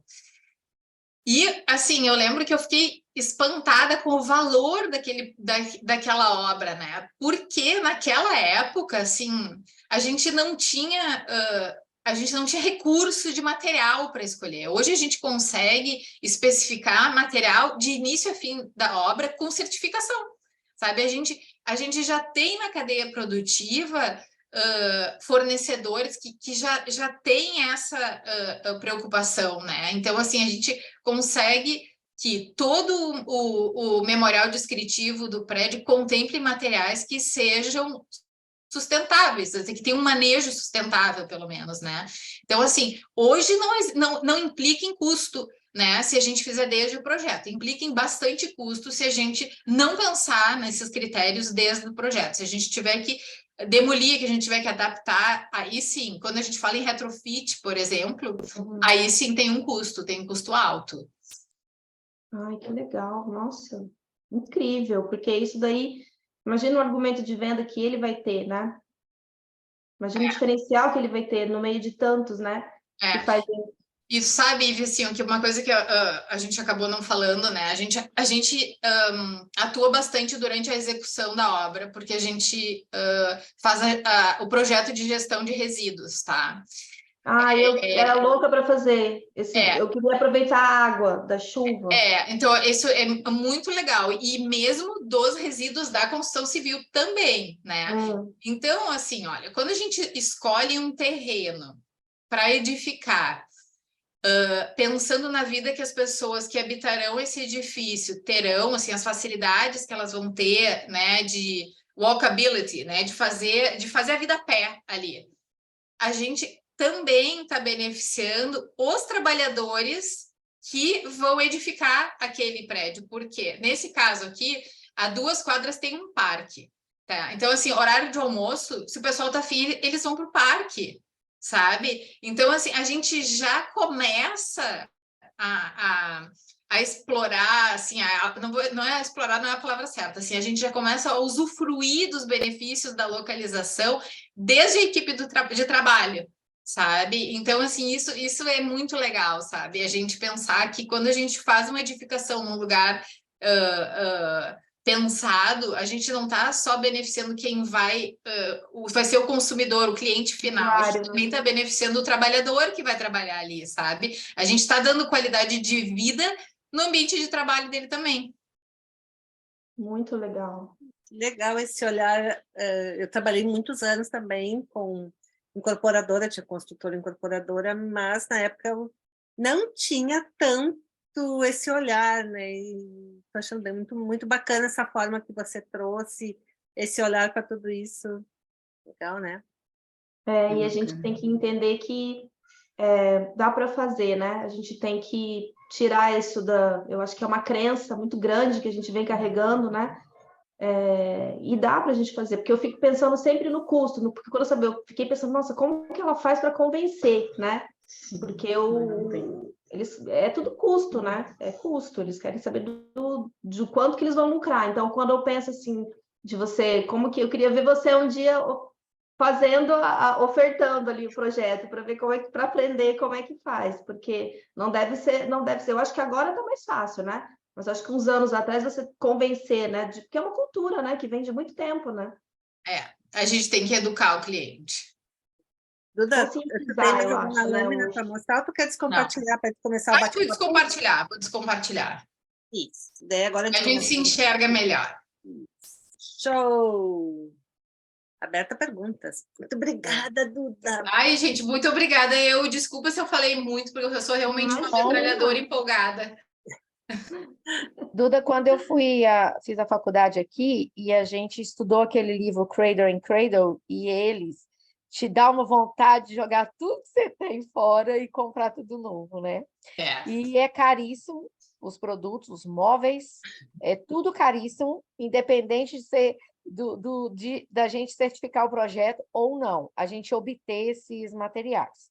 E a gente tem uma empresa de pintura e a gente só trabalha com VOC free, tudo que eu posso e coloco. E daí eu comecei a adicionar uns óleos essenciais, dependendo do quarto, ambiente, na tinta, sabe? E para poder, tipo, melhorar. E fiz testes, alguma coisa, porque, tipo, lavanda, que eu uso nos quartos, ele pode amarelar, essas coisas assim. E dá uma diferença tão grande para o cliente, para o bem-estar de quem está trabalhando. E a parte do reciclado, às vezes minha garagem fica aqui cheia de tinta, mas né, até o dia que eu vou lá para reciclar, porque tem que ir um dia só e é complicado. Mas é tudo tão caro aqui para você conseguir... eu estou na Flórida. Para reciclar tudo, para poder fazer essa parte, não é fácil, sabe? É muitos impedimentos financeiros, igual a Ivy falando, então te dá um desânimo. Essa parte que você falou para focar em certificar e não pegar, né, o certificado, eu falei, gente, por que eu não pensei isso antes? Porque eu sou super focada nisso e eu tento fazer, eu olho todo o material do móvel, o que está dentro de um sofá, a produção dele, para poder colocar. Eu preocupo mais, por exemplo, com quarto de criança. Eu perdi um emprego por causa disso, sabe? Porque eu bati boca, eu perdi emprego mesmo. Fui mandada embora na hora, porque eu não aceitei colocar os produtos que eles me determinaram para fazer. Eram muitas casas de férias, era muito quarto infantil com o temático, e nem a cola eles estavam preocupados com o que usar, porque é a mais barata, né? Então, assim, é triste, um cenário triste, mas essa parte aí que você não tem ideia do tanto que você abriu minha mente, me deixou animada. Porque que legal! não ficar focada nessa parte, né? E fazer o da gente, né? Olha, Renata, eu vou te dizer assim, ó, que isso não foi uma segunda natureza, né? Mas é que eu vi, assim, que assim, a certificação, ela não vende, né? Então, como a Ivy mesmo estava falando, assim, produto do mercado imobiliário, um produto, ele tem que vender. Né? A gente não conseguir fazer uma arquitetura que venda, a gente perde o cliente, certo? Mas, ao mesmo tempo, eu tenho que acreditar no produto que eu estou fazendo, né? Eu tenho que acreditar que aquilo ali é o melhor que eu posso entregar, porque aí, assim, ele tem muito mais, ele tem muito mais verdade, né? Quando eu faço isso. Então, não foi assim, olha, 2008 o GBC veio para o Brasil, eu já entrei para o GBC direto em 2008 e os clientes entenderam, não, assim, foi muito trabalho de educação de cliente, sabe? E tem muito cliente que ainda não acredita, mas assim, a gente às vezes acaba até por costume já, né, por estar replicando várias soluções de projeto, oferecendo para o cliente uma solução que contempla uma série de critérios e ele nem se deu conta, sabe? Então, assim, a nossa missão está cumprida, né? Verdade. É isso que eu acho mais importante, né? Eu acho super importante a gente pensar assim, ok, missão cumprida, assim, eu entreguei o melhor. Sim. Aqui tem uma escola que a gente foi visitar na época, que acho que eu acho que ela o LEED 5 ou 4, é muito alto, e as famílias fazem questão das crianças estudarem lá por causa dessa certificação, no caso, né? E vem a parte de reciclável, todo o produto, tudo, a educação das crianças já começa assim, sabe? Então, assim, é bem interessante. E eu lembro no dia que o arquiteto estava falando, ele falou assim, no dia que cada um de vocês tiverem um cachorro, um animal em casa, vocês já vão viver melhor, porque vocês vão sair mais, ter mais luz do sol, já vai pensar da casa de forma diferente, né? E eu lembro dele falando isso, eu falei assim, eu quero cachorro de novo, que eu sempre tive. E agora eu tenho 2 grandões, a gente está comprando uma casa. E veio bem isso daí, está super difícil de achar, porque a gente quer tudo aberto, tudo com janela, tudo, sabe, com muito verde em volta, porque a gente às vezes pensa até mais no cachorro. Mas a gente está envolvido, é verdade, porque você começa a pensar como eles. Até assim, o que pode comer, o que não come, a escolha das coisas. Se você ficar observando, e eu lembro tanto com esse arquiteto falando aqui, e fez uma diferença na minha vida, sabe? De eu pensar dessa forma, né? De um cuidado com o animal e ver o que eles querem, o que eles precisam, e trazer para a vida da gente, que é o mais natural possível, né? Então, o seu trabalho assim, é fantástico. A maneira que você pensa abriu a mente demais. Né? Eu só quero agradecer, porque foi... Nossa, eu assim, mudei de ideia de tudo aqui, que eu já estava desanimada com essa parte. Que bom, que bom. Eu fico Obrigada. A Vânia está com uma mãozinha ali, né? Isso, não é... Primeiro é agradecer e sempre levanta a bandeira desses encontros, que é maravilhoso, né? E sempre nos leva à reflexão e sempre nos leva, né? Por mais que tenha conteúdo que faça parte do nosso dia a dia, que a gente ouve, mas é um outro olhar, um outro profissional falando, que a gente compartilha da mesma ideia. Então, parabéns, e esse comprometimento, assim, após essa minha...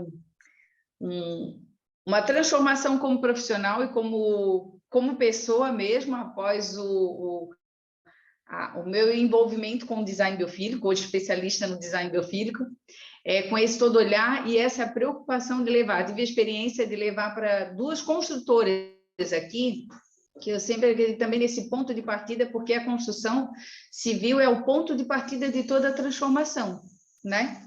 O que nós temos hoje tem estudos esses que até 2050, né, 70% vão estar no urbano, e eu vejo hoje aqui a preocupação pela minha cidade, o quanto está na vertical, assim, uma construção desenfreada, né, desse.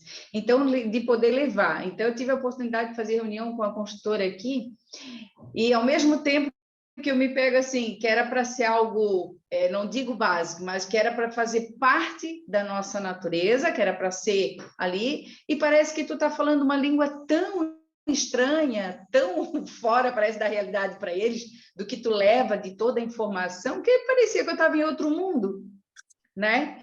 Que aí tu vê da forma que eles estão projetando de oferecer o serviço dentro disso, assim, com a construtora, junto com a equipe de projeto, pequenas intervenções de trazer toda essa desconexão do ser humano, que é onde ele tem esse senso de pertencimento, que como que eu vou vender, por que eu não compro esse apartamento, eu não compro desse prédio e compro desse, né?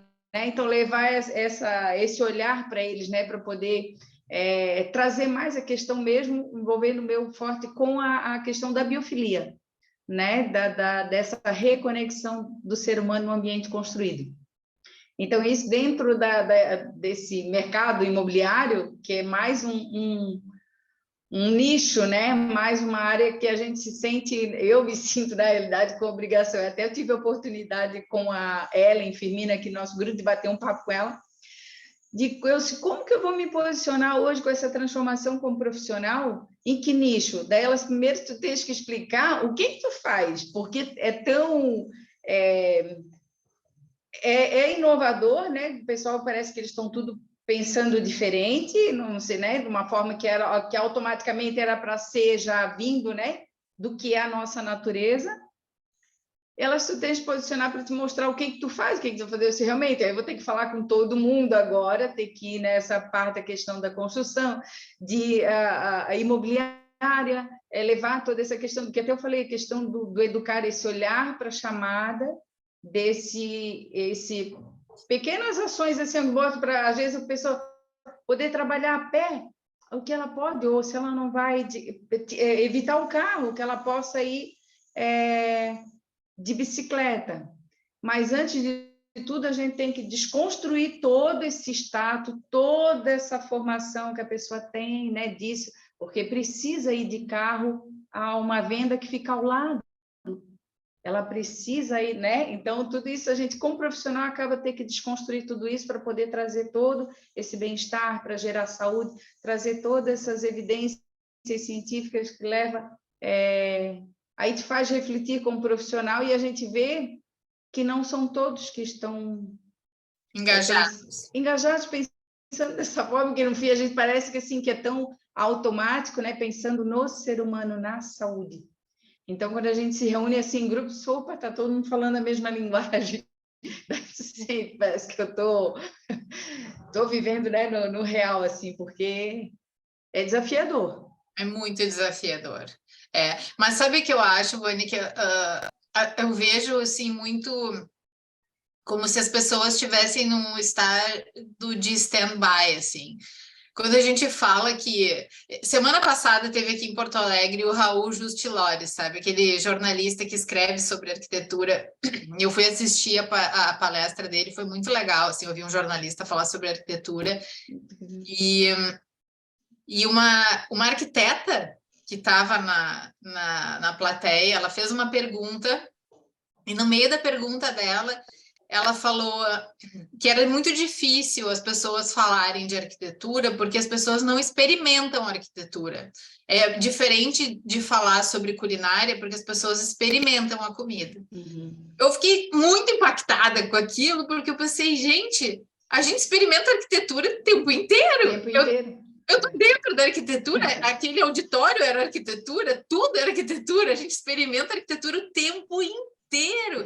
E isso é tão automatizado que a gente não se desconecta do ambiente para ver o ambiente como um lugar que a gente precisa conversar sobre, que a gente precisa discutir, né? Então a gente precisa falar sobre arquitetura. Porque daí te impacta para saber qual é o conceito que ela tem da arquitetura, qual é o conceito que ela tem, né, dentro disso, de toda essa vivência, porque é algo que se torna assim, ao mesmo tempo que ele é complexo, mas é algo para se tornar simples, uma tem vida... que ser simples, tem que ser simples, porque a partir do momento que a gente vai e leva a solução, porque chega um desafio, que como conversar com o responsável da consultora e levar soluções, daí eles, daí aquilo chamou, que eu tenho que levar a solução, então entra essa questão do conhecimento, que tu não precisa fazer isso, pode fazer isso, não vai onerar. Que é dentro da questão hoje, quando se fala em design biofílico, acha que vai onerar. Não, Sim. vai se tornar... Não, é algo que eu tenho que trazer meu, o que está ali, ó,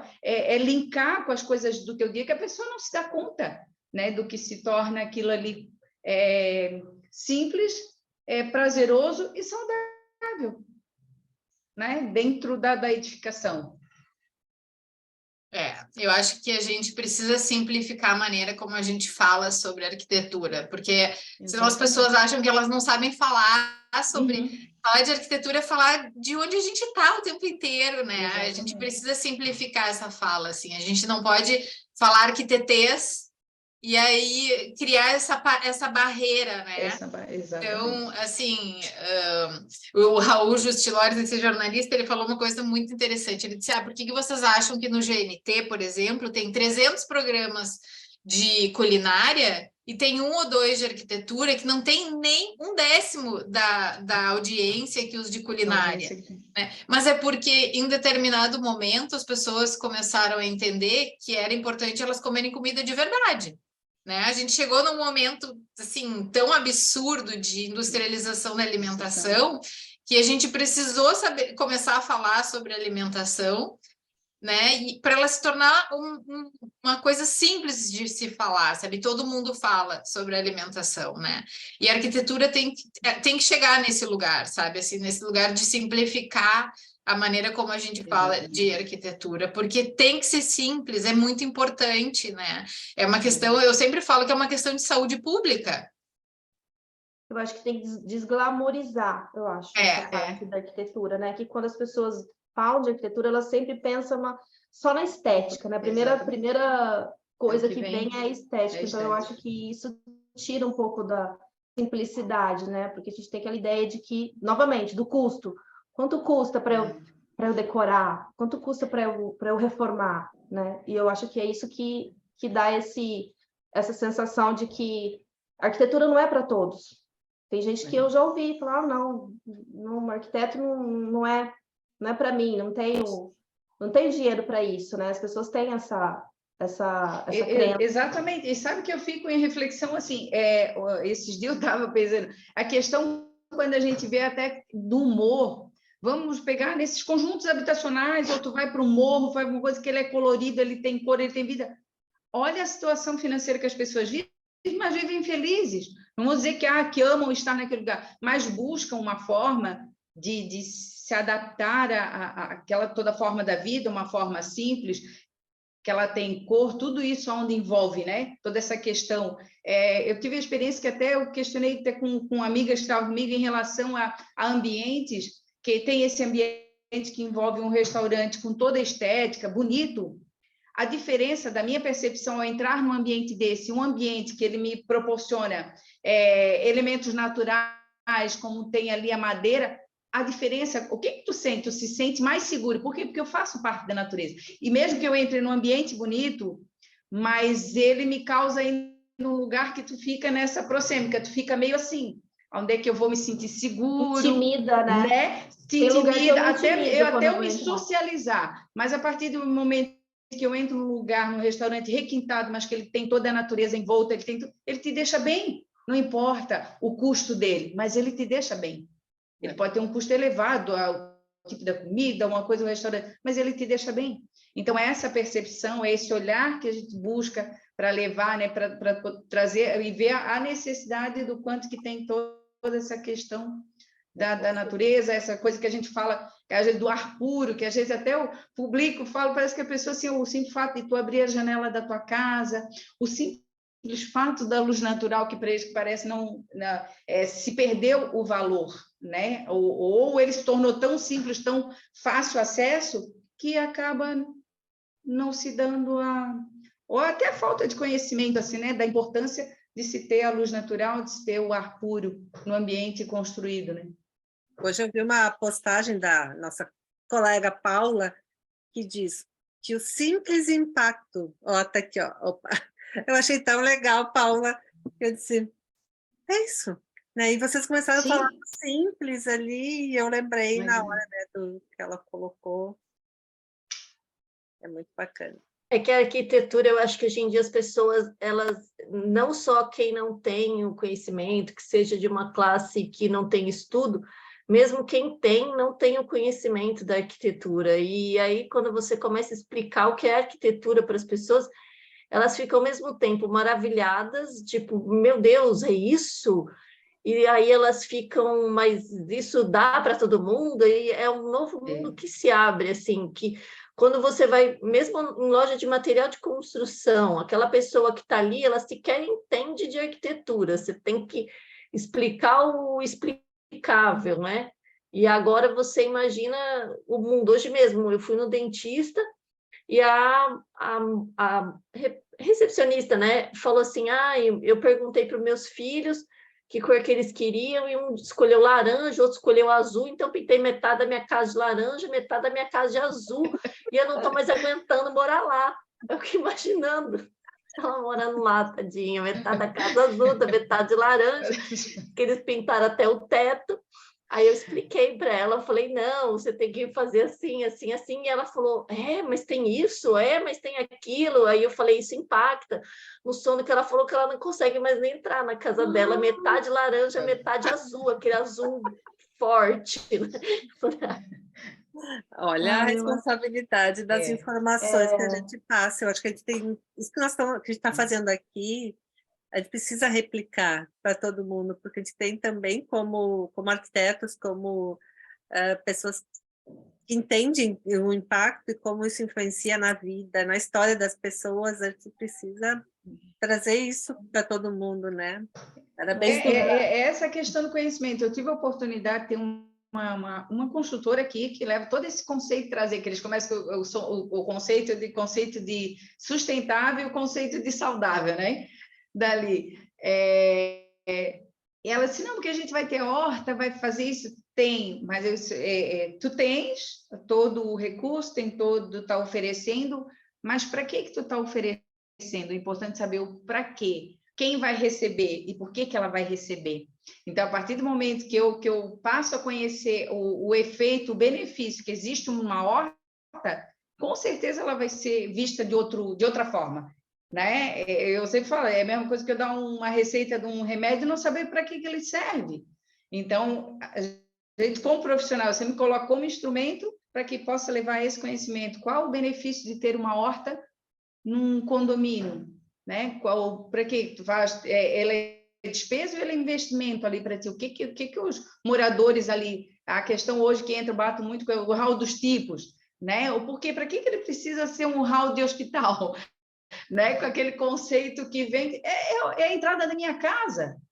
Né? A garagem. Para que a garagem precisa ser daquele jeito ali? Então, são esses pequenos pontos que tu traz de intervenção, né? De simples intervenções que causam impacto na vida das pessoas, de quem entra, né? Mas, na moradia compartilhada. Eu estava escutando um neurocientista falando, e ele estava dizendo que o nosso cérebro não estava preparado para esse turbilhão de informação que a gente está recebendo, né? Desse tanto desse mundo globalizado, que a gente está em todos os lugares ao mesmo tempo, dessa enxurrada de internet, de inteligência artificial e tudo. O nosso cérebro não estava preparado para isso.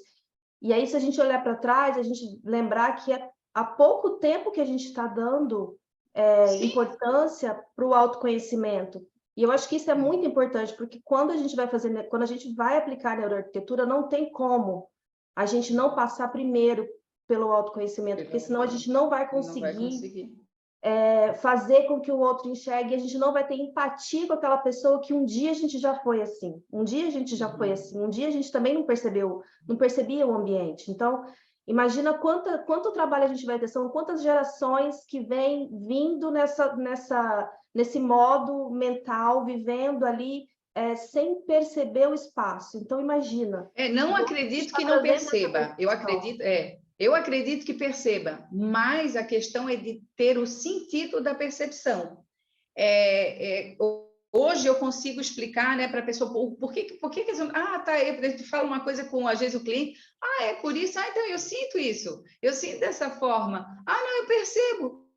Só que ele não faz o link ao que é, né? Ali trazer toda essa informação que hoje a oportunidade da neuroarquitetura nos dá, né? Então, hoje, porque o nosso corpo é ancestral. Então, toda a percepção, tudo que nós temos nesse corpo ancestral, é tudo que tu hoje percebe com a natureza. Por que eu, no momento de relaxar, eu preciso ir até a praia e eu não posso ter esse benefício dessa experiência na praia, no meu ambiente construído?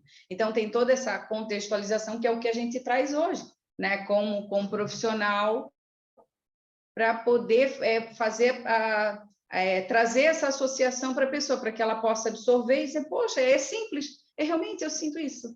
E eu entendi que é isso. Ah, tá, isso que eu faço, isso que eu faço tá dentro, a ciência explica, né? Então... O tanto de gente doente, né? O tanto de gente com burnout, o tanto de gente com ansiedade, o tanto de gente... E a arquitetura pode contribuir, pode né? contribuir tem um papel muito importante nisso tudo, né? Aqui nos Estados Unidos eu sofri bastante com relação a ficar fechado, sabe? Não conseguir abrir uma janela. Eu abro hoje, eu não tô nem aí, porque aqui tem vizinho que fala assim, entra cobra, entra bicho, eu não tô nem aí. Eu deixo a porta aqui do fundo aberta, o cachorrinho fica ali, eu fico ali cuidando, mas eu tenho necessidade de ir ali. Eu deixo todas as veredas, tudo aberto, porque eu preciso da claridade, né? E aqui tem um alto índice de depressão, né? De suicídio. Acho que nós temos no solução Brasil de tela, né? Quantas vezes eu fiquei na minha casa, quanto tempo sem ar-condicionado, porque eu tinha uma ventilação cruzada, eu usava tela, aquelas telas que tu colocava na janela, não precisa nem de ar, né? Tu tem toda a luz, tem a ventilação e é uma tela simples. Eu morei em Connecticut 1 ano e eu tive a minha melhor amiga até hoje, morava no basement da casa da irmã dela. E ela sempre estava dormindo, sempre trabalhava, chegava dormindo. E eu falei, gente, aquilo foi me incomodando. E daí um dia eu chamei e falei assim, Glaci, você precisa mudar daqui urgente. Não tem lógica e não tem como uma pessoa sobreviver no basement. Não tem. E como lá é frio, o basement é quentinho e é lindo, assim, era tudo arrumado, tudo não era nada disso, é igual você está falando, um ambiente lindo. Mas não tinha verde. E não tinha nem jeito de pôr alguma coisa, só se fosse tudo artificial. E a flor artificial só tem alergia da poeira, não quero. Você tem que trazer verde para dentro da sua casa, pelo amor de Deus. Hoje ela mora em casa, que ela, né, já mudou, já casou e tal. E eu tive com ela no ano passado e ela falou assim, se eu tivesse te escutado antes, eu não tinha adoecido. Porque ela chegou a ficar doente com depressão, sabe? E lá em Nova York, às vezes eu tinha que fazer meu tratamento e eu falava, estou aqui no verão, gente, que lugar... Eu não gosto de lá, eu acho sombrio, eu acho meio que deprimente a parte do outono, sem folha nenhuma nas árvores.